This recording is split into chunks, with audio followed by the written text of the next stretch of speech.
আছো তোমরা সবাই? আশা করি সবাই ভালো আছো, আমিও ভালো আছি। আজকে আমার একটা চিংড়ি মাছের ছোট্ট একটা রেসিপি।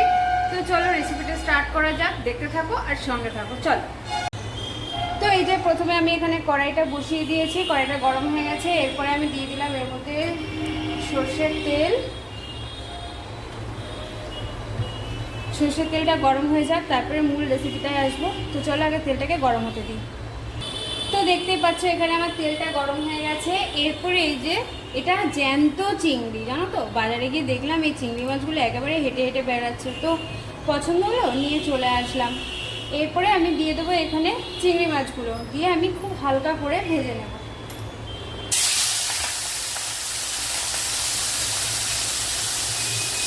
আমি এখানে সবকটা চিংড়ি একবারে দিয়ে দিলাম।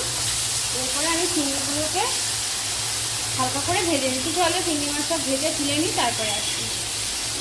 তো দেখো চিংড়ি মাছটা আমার দু পিঠি খুব ভালো করে ভাজা হয়ে গেছে। এরপরে আমি চিংড়ি মাছটাকে তুলে নিচ্ছি। এরপরে আমি এর মধ্যে দিয়ে দেবো ফোড়ন। ফোড়নে আমি দেবো শুকনো লঙ্কা আর কালো জিরে।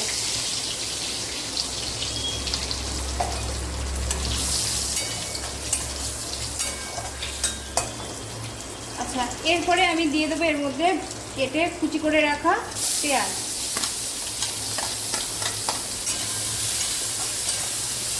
প্রথমে আমি পেঁয়াজটাকে ভেজে নিই। চলো, পেঁয়াজটা দেখো আমি এরকমভাবে ভেজে নিলাম। এইবারে আমি এর মধ্যে দিয়ে দেবো টমেটোটা। টমেটোটা দিয়েও আমি আগে প্রথমে একটু ভালো করে ভেজে নেব। দেখো এখানে আমার পেঁয়াজটা টমেটোটা ভীষণ ভালো করে ফ্রাই হয়ে গেছে, দেখতেই পাচ্ছ। এইবারে আমি এর মধ্যে দিয়ে দেবো চিংড়ি মাছটা। গ্যাসের ফ্লেমটা একেবারে সিমে করে দিয়েছি। এইবার আমি এর মধ্যে দেব সর্ষে আর পোস্ত বাটাটা।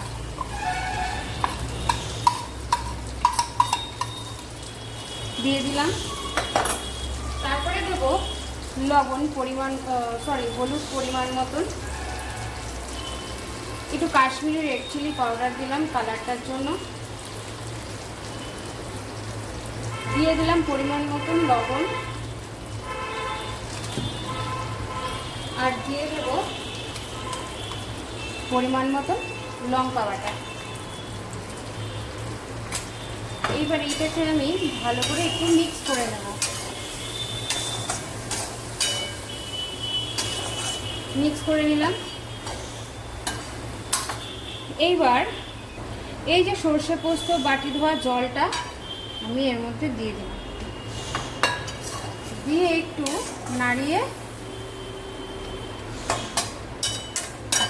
আমি এটাকে কড়াইতে ভাপে বসিয়ে দিলাম। ঠিক আছে, এটা 15 মিনিট ভাপাটা হোক। আমি গ্যাসের ফ্লেমটা হাইতেই করে দেবো। দিয়ে এটা 15 মিনিট ভাপা হোক। 15 মিনিট আমি এটাকে নাড়াবো না। 15 মিনিট পর দেখবো এটার পরিস্থিতিটা কী। তো চলো। তো দেখো আমার চিংড়ি মাছটা এই যে এরকম হয়েছে। চিংড়ি মাছ ভাপেটা, চিংড়ি মাছটাও সুন্দর সেদ্ধ হয়ে গেছে। এইবারে আমি এই চিংড়ি মাছটাকে নামিয়ে নেব। তো চলো নামিয়ে নিই। তো এই যে দেখতেই পাচ্ছ আমার চিংড়ি মাছ ভাপাটা দেখতে ঠিক এরকম হয়েছে।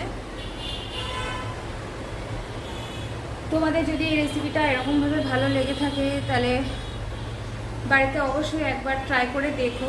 কেমন লাগলো আমাকে কমেন্টে জানিও। যদি ভালো লাগে আমার পেজটাকে ফলো করে রেখো। যারা ফেসবুক থেকে দেখছো একটা লাইক করো, একটা কমেন্ট করে, একটা শেয়ার করো। আর যারা ইউটিউব থেকে দেখছো তারা আমার চ্যানেলটাকে সাবস্ক্রাইব করে দিও, পাশে থাকা বেল আইকনটা প্রেস করে দিও।